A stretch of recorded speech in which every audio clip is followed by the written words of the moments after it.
just like to say good evening, Caherlock, councillors, ladies and gentlemen. You're very welcome here to Johnston Central Library, to our event space. We're delighted to have you here this evening. We have missed having such a good attendance. We've missed having this room, and it's great to have it back this evening. I'm now going to hand you over to our Caherlock, John Paul Feely, to say a few words.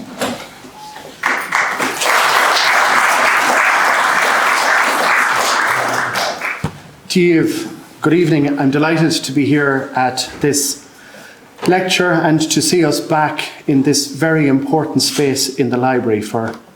During the COVID period, unfortunately, our front desk, if you like, of Cavan County Council was in this space, which meant it was lost to the library service and indeed to the town here. And I know that myself and Councillor Madeleine Argue are particularly pleased that it is back and available to the library service and to the town for various events that are taking place. If you like, that is one of the unfortunate bits of COVID, in that these lectures were taken and put online. Of course, the benefit was that people like me were able to watch them without having to make the journey into Cavan. And I want to compliment here, when we have an audience, all of those who gave lectures over the last number of years at this stage, particularly as part of the decade of centenaries. It was a very important era in our history, transformative for our nation. And these lectures, which I know I and all of the councillors were anxious would form part of a broad programme of commemoration of those historic events in our country's history, those really transformative events in our country's history, that they would be acknowledged properly and that the complexities of those eras would be teased out. I know our county librarian Emma and her colleagues put a huge amount of effort into all of the lectures, and it is a great credit that many of those lectures were given by Brendan Scott, our historian in residence, and Jonathan Smith did tremendous work, not just here, but through his weekly column in the Anglo-Celt, to bringing history, opening it up to us, challenging us as well with many of the issues and the events that took place in those difficult years. All of that was funded, of course, by the Department of Arts and its various other names, which have changed even since it started the decade of centenaries. And that funding has been very well spent, I believe, here in County Cavan. We are getting, of course, to a very complex period in our history, the Civil War, and I am really looking forward to the lecture here this evening. Throughout the commemorations, there was a great effort, as I say, to take all sides with us, if you like, to understand, to really delve into the complexities. But I'm not sure that since August we've done a tremendous job nationally in terms of recognising the nobility and the honour and the good intentions of people who took different sides in the Civil War. Today is the 100th anniversary of the deaths of Peter Cassidy, James Fisher, John Gaffney and Richard Tuhig. They were killed in Kilmainham jail. They were the first of around 80 people who were executed, some of them without the benefit of a trial.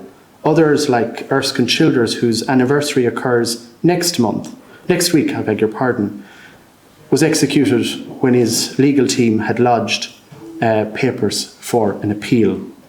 He was a tremendous figure in our struggle for independence, and he himself was a very complex character.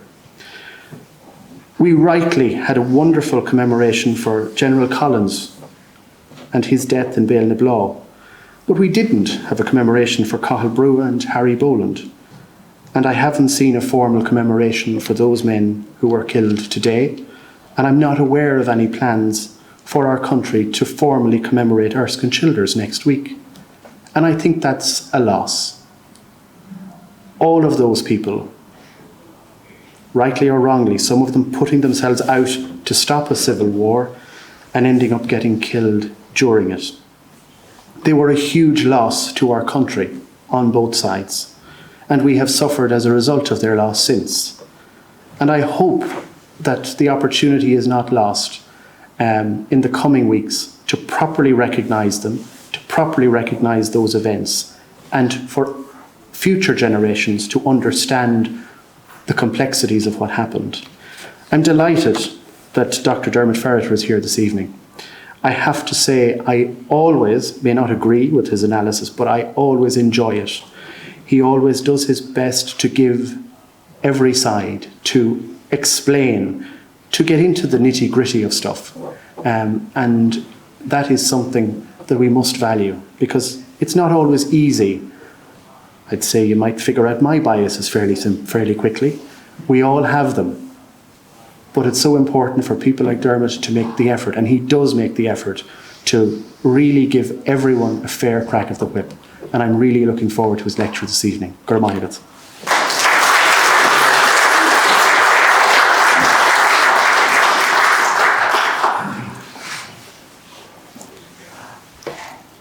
Dr. Brendan Scott, our historian in residence, will now speak. Not for very long. Thank you. Councillor Argue, friends, it's great to see such a great crowd here this evening at this talk. And I just want to introduce our speaker tonight, although he really doesn't need any introduction, I don't think. Diarmaid Ferriter is Professor of Irish History in UCD. He's a well-known media commentator on TV and in the papers and so on. Recent books of his, there was a lovely one, the name escapes me now, about the islands off Ireland. I can't just recall the name of it. On the Edge. Yes, on the Edge, thank you.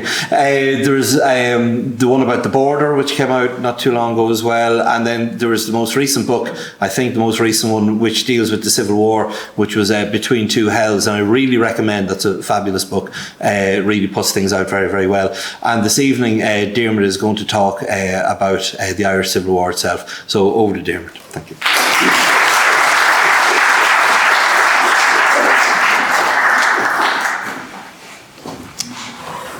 Diarmaid Brendan, agus John Paul agus Diarmaid Galer is fleisure agus honor vordum vet an sort of agus bawalum of weches coronul don Laurelin agus Emma Clancy. I'm very grateful to you all for making the effort tonight. Our climate is temporarily behaving itself, which means that we are finally experiencing proper November weather. That does make it more difficult, of course, to venture out, and I'm very grateful to you all for making the effort to listen to some reflections tonight. I'm also conscious that the library services throughout the country and the local initiatives have made an enormous contribution to the decade of commemorations. It's very difficult, as John Paul has highlighted, to do justice to all that needs to be commemorated or should be commemorated. But it is important that the dynamic is apparent at local level. And that has been a feature of the last 9 or 10 years, that local communities, local authorities, local library services take control of the historical inquiry, try to put some kind of framework on it, encourage young people to get involved in it. And it's as it should be. That decade that we have been looking at was one that was full of local impulses and regional dynamics. There is no one size fits all, and it is, I think, important to acknowledge the effort that has gone on and continues to go on at library level and local level, and the sense of engagement and ownership that people have of their own history. Because this decade of commemorations should not be about historians, professional historians, telling you what you should be commemorating. What we are trying to do as historians is facilitate inquiry and curiosity. We are trying to fashion new frameworks of interpretation based on the evidence that we are lucky to have access to. And there are many historians who have been engaged in outreach, none more so than Eamon Phoenix, who sadly is being buried tomorrow in Belfast. Eamon Phoenix died earlier this week. He was an exemplar of public history and by extension of public service. He's a great loss to communities, to the profession, and I want to dedicate tonight's lecture to the memory of Eamon Phoenix.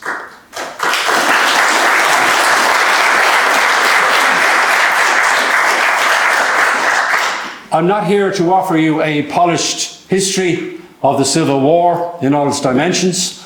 I'm not here to give you a sophisticated PowerPoint. I'm here to offer you reflections. A century on, what is involved in researching different aspects of the Civil War, the mindsets and the impulses associated with the Civil War, the currents running through Ireland of 100 years ago or so, those who were impacted by that Civil War, the scars that it left, the mental scars, the physical scars, the material scars. We do have new questions to ask as historians and to try and answer. We do have new evidence that offers us an opportunity to devise new frameworks of interpretation, but they are by their nature provisional. They are not definitive. None of us are holders or guardians of the truth when it comes to what happened in Ireland 100 years ago. And I'm conscious that when I was a student of history, there were fairly trenchant interpretations of the Civil War on the part of historians and politicians and people generally. I also remember when I began work in UCD just over a quarter of a century ago, it coincided with the 75th anniversary of the Civil War. And there were very well-honed and trenchant interpretations of the Civil War on the occasion of the 75th anniversary. I remember Tom Garvin, for example, producing a book called 1922, The Birth of Irish Democracy, which posited the idea that the Civil War was a battle between Democrats on the one side and dictators on the other. That it was a battle between those who fought to secure the survival of the nascent infant state and those who saw the Republic as a transcendental moral entity, as he wrote. A faith, a spiritual reality almost of the Republic.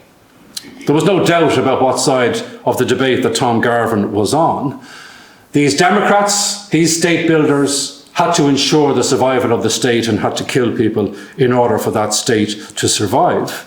There are other labels associated with the Civil War historically that suggest extremes and polarities.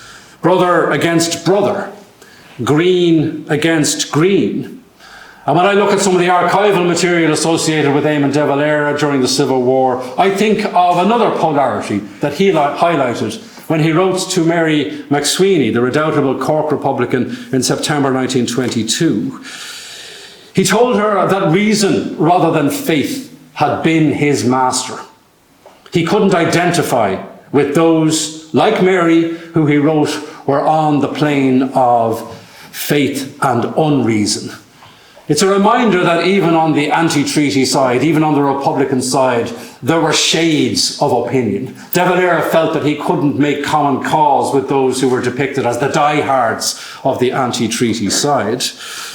The writer George Russell AE, shortly after the Civil War, suggested that both sides came to embrace what he called the one-dimensional mind. They were busy hammering that into shape. But the truth was, there were various contours, there were various shades, there were various shadows over the course of 1921 to 1923, including the British shadow. Winston Churchill, as Secretary of State for the Colonies, wrote to Michael Collins as chairman of the Provisional Government in 1922 in April. And he suggested in relation to the occupation of the Four Courts that the Provisional Government must assert itself or perish and be replaced by some other form of control. There's no doubt what he meant, that Britain could re-enter the fray, that there could be a resumption of the Anglo-Irish War. And this was one of the shadows that was hanging over Ireland in 1922, and it needs to be acknowledged. There were also those who were engaged in personal ego trips, those who were imbued with a sense of personal mission and personal ambition, who were perhaps put that before principle. But let us also remember the personal cost that the divisions of 1922 meant in practice.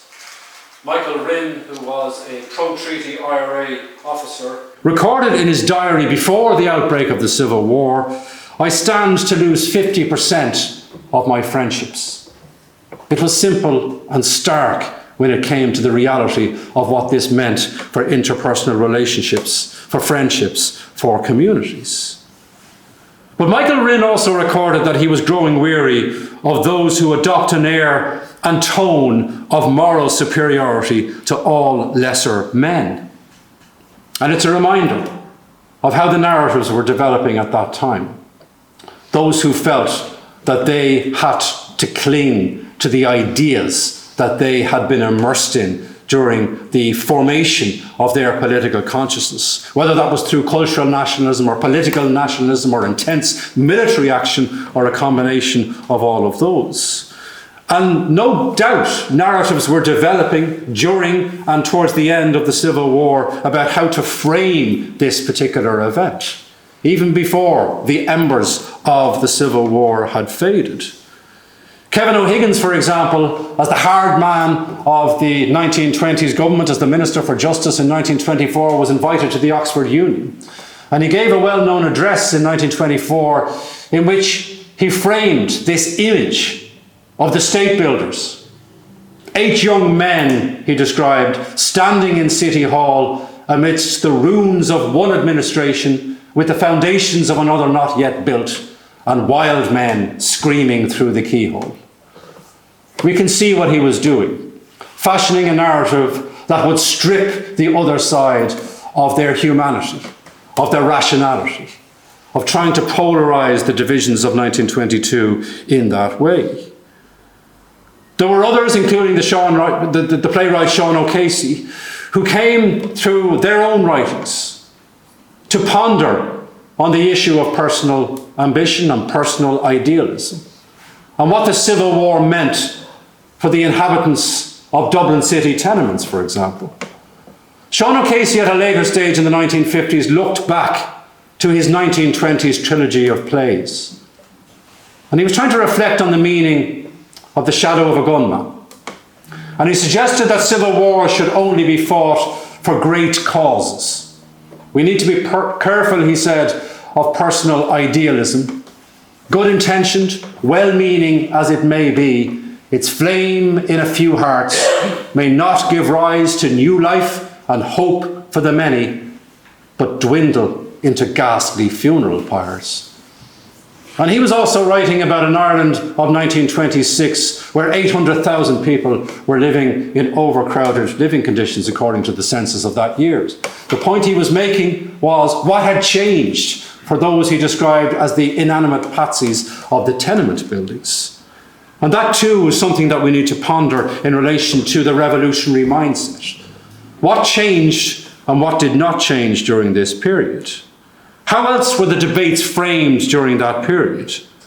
Could Ireland's plight be addressed in 1921 and 1922 through realpolitik?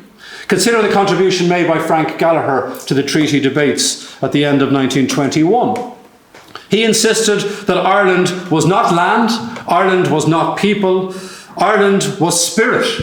Ireland was the dead and the things the dead would have done. How do you argue with the dead? How do you argue with the sacrifices? By concentrating on the living. Now is for the living, according to Michael Collins and his pro-treaty colleagues. We have to think about what we can build arising out of the historic compromise that has been made. There were others on the pro-treaty side, particularly after the death of Michael Collins, who insisted in relation to the policy of executions that there is no other way. 81 people were executed over the course of the Civil War. For W.T. Cosgrave, that was, in his own words, about taking the responsibility of government. This was about defending democracy to the hilt. But if 1922 was really about the birth of democracy, why was there such an abject failure to find a political solution, an alternative to violence? Irish democracy predated the treaty. So according to Bill Cassan, who has written on the politics of the Civil War, the vista of a heroic elite Forcing democratic values down the throat of a recalcitrant society should not be taken at face value. But this was just another manifestation of the battle to control the narrative and the labelling of 1922 to 1923. There were those who insisted on the pro-treaty side that it wasn't worthy of the label a civil war, because that gave a legitimacy to the other side that they didn't deserve. We also have to acknowledge the global picture in 1922. The violence in Ireland was small scale compared to what was going on internationally. Ireland was not a part of the culture of defeat after the end of the First World War that prompted what historians refer to as ultra-violence in other parts of Europe at that time. Consider what was going on, for example, in Latvia or Estonia or indeed Finland during that period. What Winston Churchill famously dismissed as the wars of the pygmies between 1918 and 1923. The after effects of the First World War. Deep ethnic strife, sectarian divisions, battles over boundaries and borders. 4 million died in those so-called wars of the pygmies between 1918 and 1923. 1,500 people died roughly in Ireland's Civil War. Consider the recent work of Anthony Beevor in relation to the Russian Revolution, what he describes as the extremes of sadism. 36,000 people died during the Finnish Civil War, a population of similar size and population to Ireland. Many of them were starved to death. And Anthony Beevor's work, of course, highlights the hacking, the gouging, the boiling, the scalping, the freezing to death. We were not in that zone of violence in 1922 and 1923. There's no doubt there were barbarities, there were atrocities, there were savage incidents, particularly towards the end of the Civil War. And yet some historians of global revolution would argue that there were certain restraining impulses at work in Ireland too during that period. Perhaps the shared Catholic faith of both sides of the Civil War divide at a time when 94% of the population of Southern Ireland was Catholic. And yet, that too is not a satisfactory analysis. There's little moral consistency throughout this period. There's the intimacy of killing in the Irish Civil War in such a small country. There's the mindsets that come with that intimacy. We also have to be conscious of the intense religiosity of that generation and how it impacted on their Civil War mindset.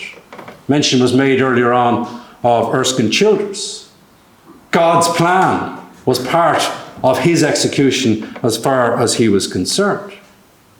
We have to think of the last prayers of those who were about to be executed. Peter Cassidy is not a household name. James Fisher is not a household name.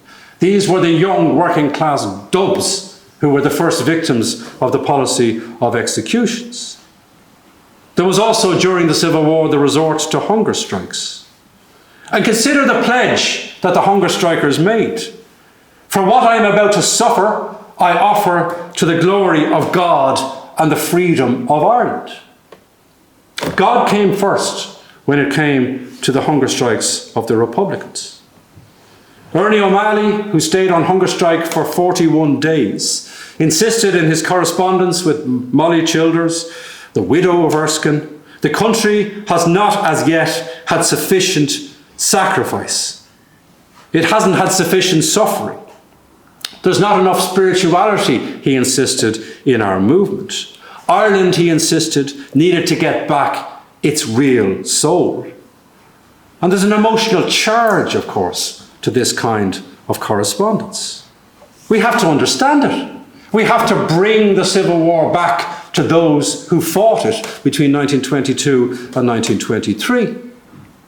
In the words of the historian Richard Evans, it is not our duty to lecture the people of the past on how they should or could have done better. It's our job to try and understand them, to try and understand their mindsets, to try and understand their sometimes tortured positions. The late David Fitzpatrick wrote a biography of Harry Boland, of course, who was one of the high-profile victims of the early days of the Civil War. He concluded that Harry Boland was at once a dictator, an elitist, a populist, and a democrat. He was all those things, but his sincerity, he insisted, could not be impugned. We have to allow the space for that generation to exist as they existed in 1922 and 1923, with all of their shades and all of their contradictions, all of their fanaticism, as it might be seen, and all of their sincerity. There's no doubt that there was a degree of contempt for what we would call public opinion. Many soldiers had a contempt for politicians. Why wouldn't they have had? Consider the words of the Chief of Staff of the IRA during the Civil War, Liam Lynch. He insisted that politicians did not need to take precedence over soldiers because the army had to hew the way to freedom for politicians to follow. There was a dismissiveness of what the people might think on the part of some. But there were also minds that swayed during the Civil War. The young Frank O'Connor, in turns during the Civil War, who went on, of course, to become such a renowned writer, was initially trenchant. But then he lamented those who he insisted had suggested the Republic was still in existence and would remain so despite what its citizens might think. Too many mystical abstractions, he wrote, reduces life to a tedious morality. I rarely thought, I felt. And it's important for us to understand what it was to feel. There were plenty who had a foot in both camps or no camp.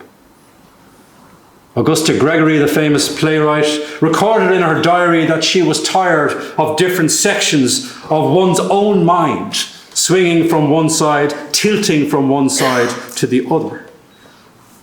There were also those who were neutral. The research of the historian Jimmy Wren has underlined the views of the GPO garrison in 1916. There were 572 members of the GPO garrison during the 1916 rising. 41% of those 572 opted out of the Civil War or were neutral during the Civil War. The Sinn Féin TD Liam de Roiste kept a diary throughout the Civil War period. And he recorded that for all of those who were actively engaged, there were many who were only passively interested. There were always, according to the historian David Fitzpatrick, cows to be milked, hay to be saved, and women to be ordered about. It's a reminder of the demands of ordinary life, even during a period of civil war and extraordinary upheaval. And there were those who felt tortured by the choice that was on offer in late 1921.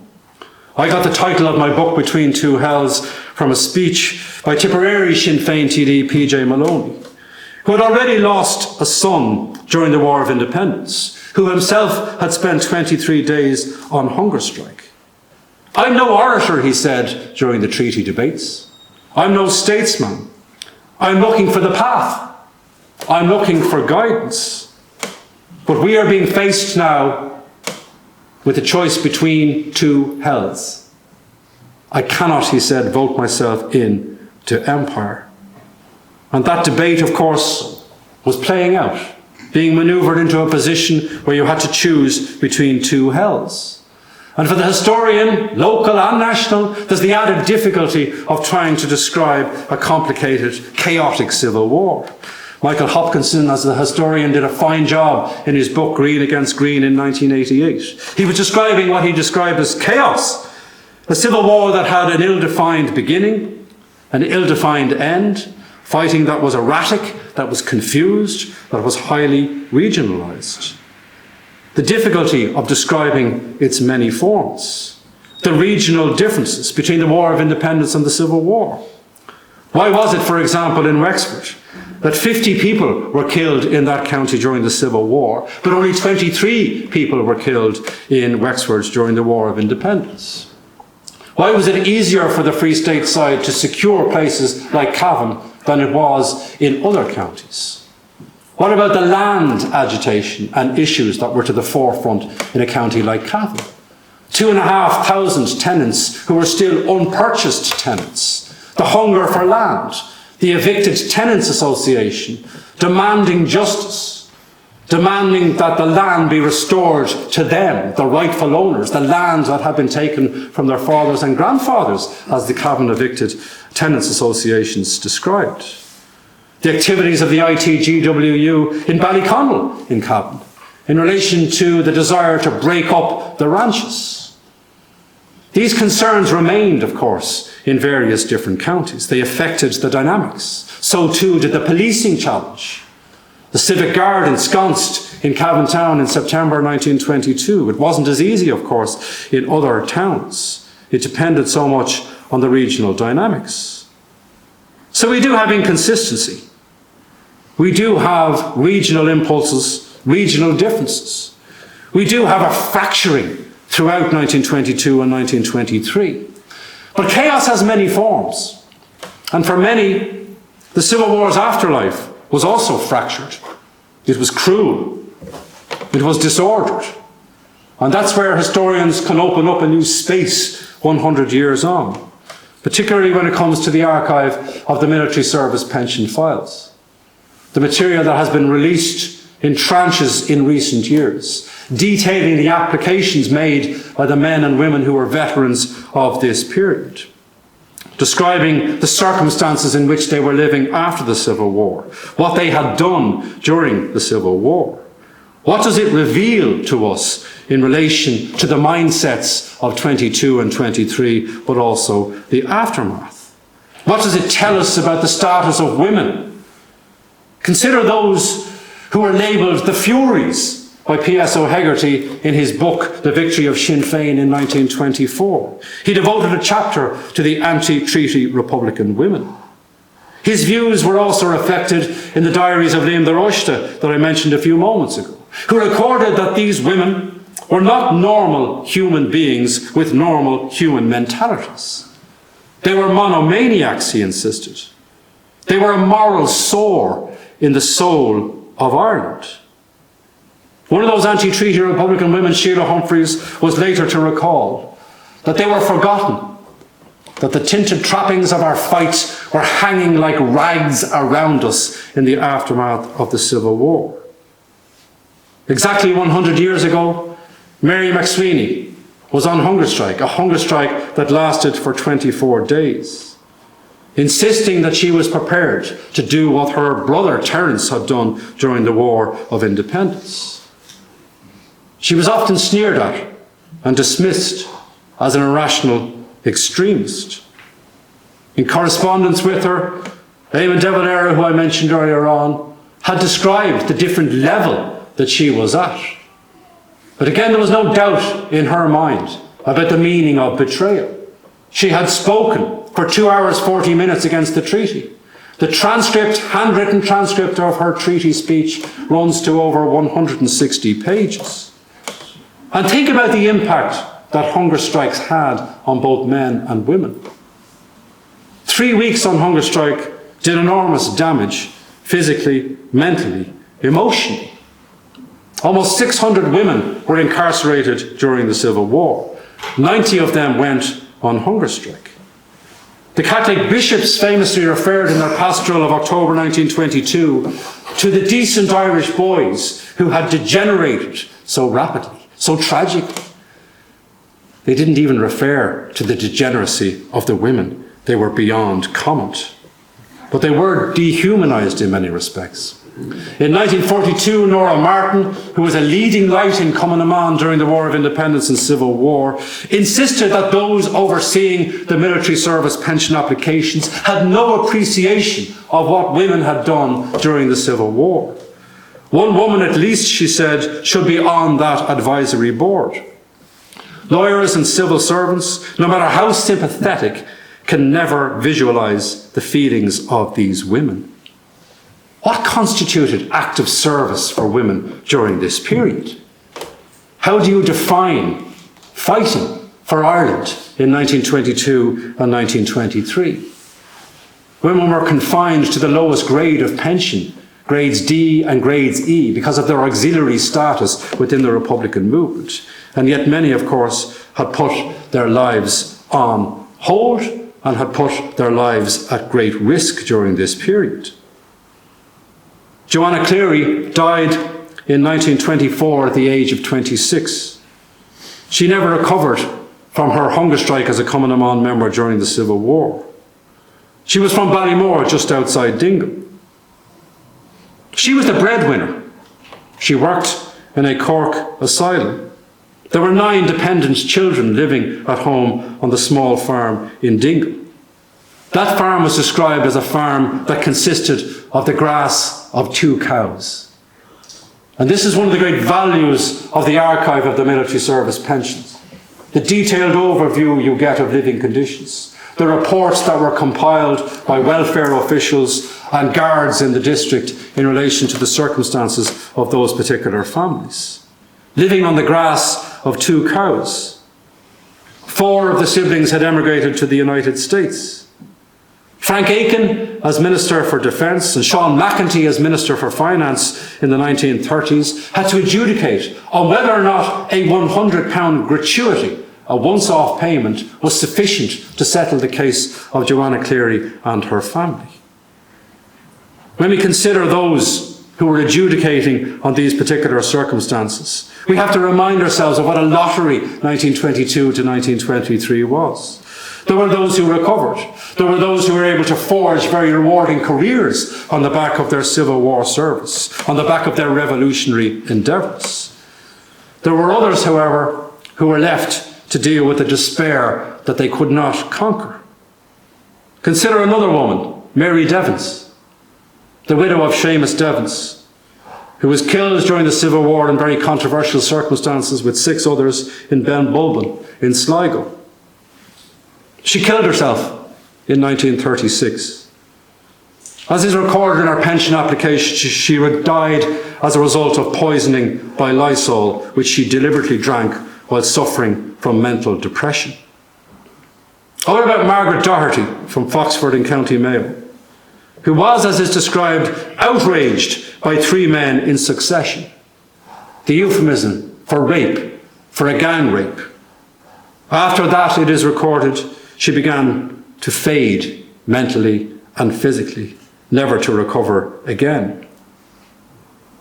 Think of Seamus Devons and Mary Devons, the public veneration of Seamus, the sacrifices that he made, a row of houses named after him, a pipe band named after him, an annual dancing competition named after him.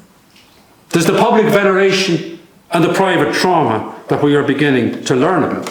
And it's an intergenerational trauma for understandable reasons. Class is also directly relevant to so many of these pension applications. Interestingly, class, historians have concluded, was not directly related to support for or rejection of the treaty, but it permeates the pension archive. The most glaring omission from the Dáil were unskilled workers. There were few references to class in the treaty debates. But when you begin to look at the experiences of individual families, you can see why and how it permeates this archive. Consider the situation of the Hales brothers, for example. Sean Hales, as a TD, assassinated in December 1922. That, of course, was the event that was one of the most shocking of the Civil War. The idea of a serving politician being assassinated. What about his brother on the other side of the Civil War divide? Robert Hales, in 1948, described as an individual who has but 2 teeth in his mouth, both affected with pyorrhea. He had rheumatism. He could not work.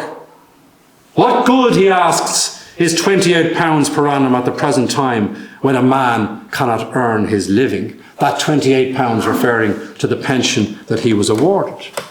Or consider the 5 O'Neill brothers in West Cork, including Dennis O'Neill, who's reputed to have fired the shot that killed Michael Collins in August 1922.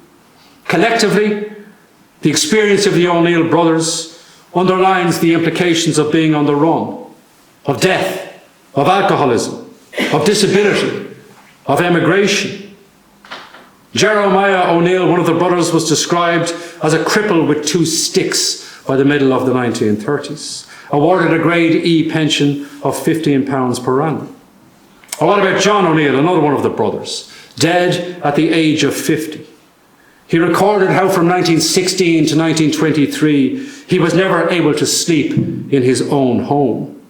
He described himself in 1933 as a complete wreck, living with 3 children on 10 acres. And if I do a hand's turn, I have terrible vomiting of blood.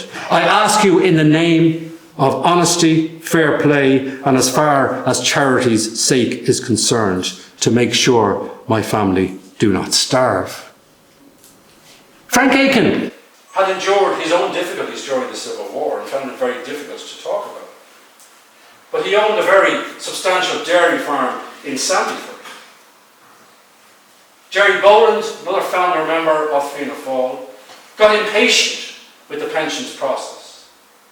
He ended up on a grade A pension of £300 per annum, a very substantial sum during that period. But he considered it, in his own words, an insult to be answering questions year in, year out when it came to the reissuing of forms relating to the pension. We have to remind ourselves that those who are sometimes referred to as the austere Republican founding fathers were not always enduring great austerity when it came to their living conditions and when it comes to comparisons with those who were enduring austerity. Consider the plight of Daniel Shea, for example, who was one of the victims of the excesses of Paddy O'Daly of the Dublin Guards in Kerry in the spring of 1923. His family were awarded a gratuity, a once-off payment of £133. But Paddy O'Daly's portrait adorned the Hugh Lane Gallery in Dublin. He received a pension of £280 per annum. And those on the National Army side, the Free State side, who were treated appallingly too. Peter McCartney, for example, who was killed in the capture of Ernie O'Malley in November 1922. Peter McCartney's father reminded the pension overseers that they were from a poor farm in Leitrim. His father received £40 as a once-off payment for the loss of his son. He was still begging at the age of 86 for an increase in this payment without success. My son, he wrote simply, left his employment for the freedom of this state. Or consider the plight of those who were victims of Michael Kilroy and his anti-treaty IRA in Mayo. The death of Joe Ruddy in Newport in 1922. His father insisting that the £50 once-off payment awarded to him was not just an injustice to him, but was an insult to the dead. You also get some of the victims of the Knocknagoshel atrocity in Kerry in the spring of 1923, writing to the Pensions Board. The plight of the widow of Ed Stapleton, who was killed in Knocknagoshel. Julia Stapleton, his widow, endured further tragedy when their 5-year-old son died.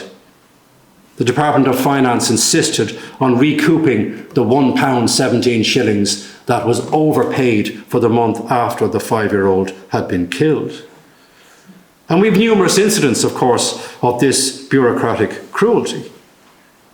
We also can look at the records and the files of those who were killed in the famous Ballyseedy atrocity in 1923, when 9 Republican prisoners were tied to a mine that was detonated. Stephen Fuller, miraculously, survived that particular outrage. But looking at the files of those who were killed that day, you can again trace the geography, the economy, the culture of working class Kerry. Once again, it's the grass of 3, 4, perhaps if they are lucky, 5 cows. I mentioned Peter McCartney earlier on, killed in the capture of Ernie O'Malley. Ernie O'Malley, of course, was also dealing with his own trauma and his own wounds. But he was also living with a pension of £258 per annum, a military service pension, and a disability pension of £120 per annum. And it was hard earned. There's no doubt about that.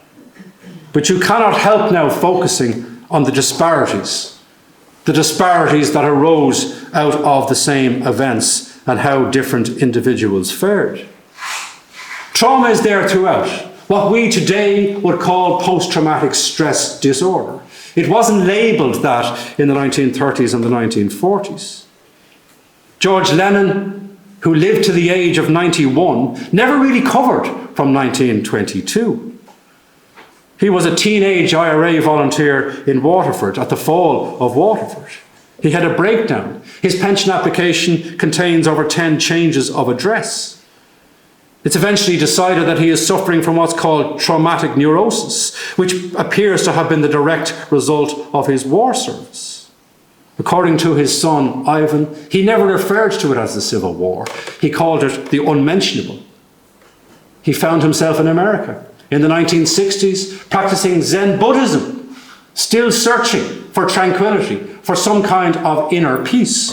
And that was one of the points, of course, that Ernie O'Malley made later in life in relation to the disillusionment. Britain, he insisted, was no longer his enemy. Each man finds his enemies from within. And these battles for status, for recognition, for material survival reveal that raw intimacy, the long reach of trauma that is both internal and external. There were those too in the National Army that were seeking to return to work, to civilian life after the demobilisation that inevitably came in 1924, in 1925. The National Army was bloated beyond all that was necessary for this small free state, some 55,000. It was necessary to demobilise 37,000 of them.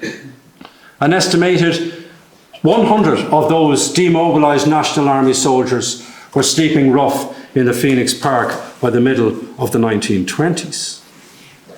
Eddie McAteer, one of the veterans of the National Army, wrote in 1926, suggesting some of us were willing to throw up our employment to join the Free State.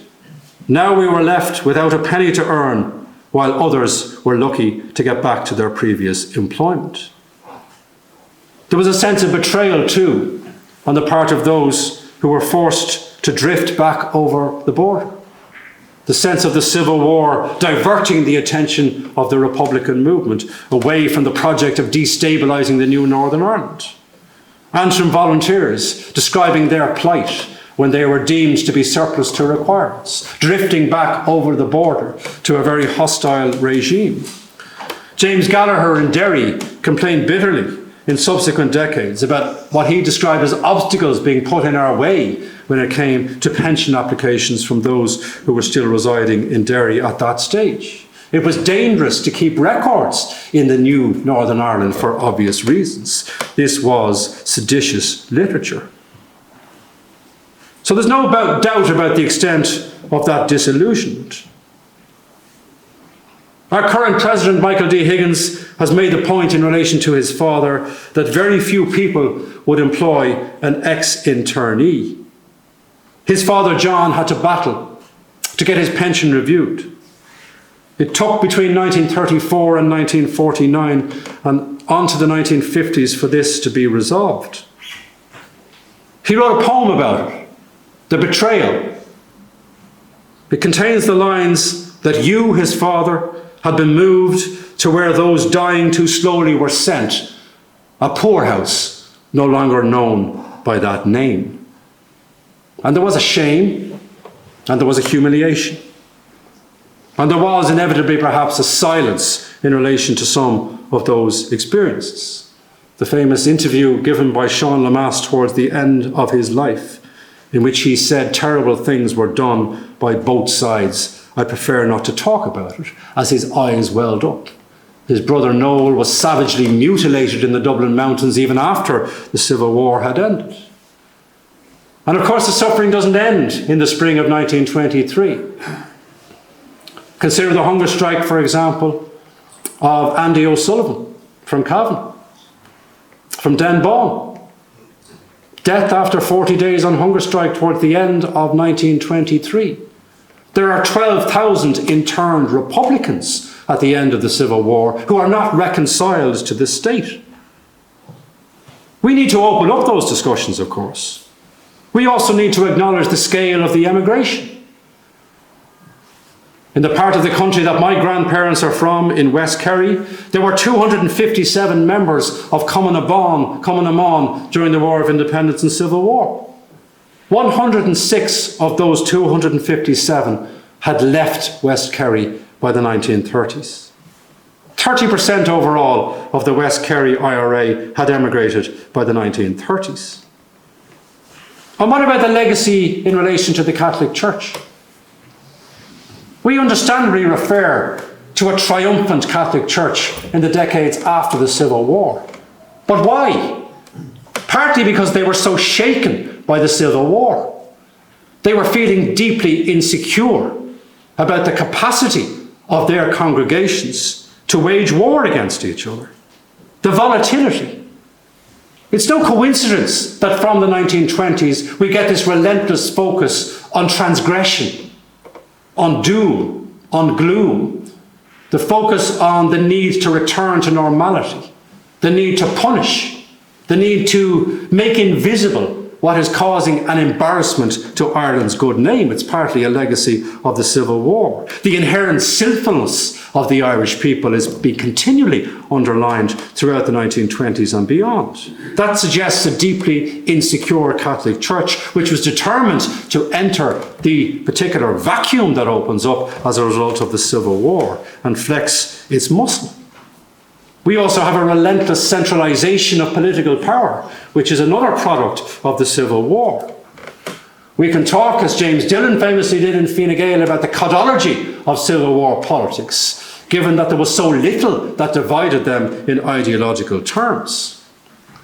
But paradoxically, it also led to a degree of stability, what we might refer to as the stability of stagnation. We did not embrace the extremes of politics that were happening in other parts of Europe in the 1930s. The political scientist Peter Mayer has often referred to the importance of this, the stability, the endurance of democracy through very difficult decades. It's not something that we should underestimate. We also have to be aware of the appetite that did exist, it seemed, in 1923 for bread and butter issues, for non-Civil War politics. Even before that, in 1922, the impressive showing of the Labour Party in the June 1922 general election. The Irish Times announced that Labour had arrived as a force in national life as a result of its success in that general election. And yet they too were squeezed by the extremes of the Civil War. Or consider the election in 1923 in Cavan. 2 out of the 4 seats were filled by non-Sinn Féin candidates, by non-Civil War sides, farmers and independents. In some respects, we recovered quickly. The Free State side indemnified itself against charges that might be brought arising from civil war. They ultimately pragmatically extended that to the other side, which helped. The Army Mutiny in its own way helped in 1924, one of the last gasps of the Civil War, establishing that the Army would be answerable to the state, to the Department of Defence, as opposed to itself, and all of the blurring of lines between military and political life that had gone on throughout 1922 and 1923. And the period was a lottery for leadership. The what-ifery, inevitably, around Michael Collins. We speak sometimes of Collins as if he inhabited a different ideological planet to his peers. Sometimes when I read the collected speeches of Michael Collins, they do not appear to me to be that different from the speeches of Eamon de Valera. Culturally, they were formed in the same way. But inevitably, arising out of the Civil War, arising out of the fallen, you do have the speculation as to what might have been different. Those blank canvases onto which you can paint whatever idealized image you like. And the self-serving utterances of Eamon de Valera during this period too. The convenience of asserting in relation to the Civil War that he was observing it as through a wall of glass, powerless to intervene effectively. That was only true to a certain degree. De Valera did not match his private doubts that I mentioned at the outset with his public assertions about the possibility of wading through the blood of Irishmen for these issues to be resolved. He was falling between different stools. He was not incorruptibly green enough for the militants within the anti-treaty IRA. But his alternative to the treaty was too far removed from the Free State side to be remotely acceptable. And you can appreciate why he became the man they could not forgive, because of the deep irony of him ultimately vindicating the interpretation of Michael Collins in relation to the stepping stone thesis about the treaty, that it could be the stepping stone to greater freedom. And yet we have to be conscious of what we did achieve. There are those who've had civil wars more recent than ours, including in Spain. They engage in what they call the pact of forgetting. There are areas you don't go towards. There are spaces you leave sacred and untouched. I think we're more advanced than that 100 years on. We have, I hope, the maturity to face some of these very difficult questions. We need to start thinking about basic questions arising out of the period of executions. How do you prepare to go to your execution? How do you prepare to be the execution? What is involved in that? And how do those individuals carry it with them subsequently? And what do those who are executed mean to subsequent generations? What impacts does it have on their family? Or what impact does it have on the way in which we characterise this civil war of ours from 1922 to 1923? And it is our civil war. And that's why we shouldn't forget. And that's why we should confront in as mature and honest a way as we can. Gurra míle maith.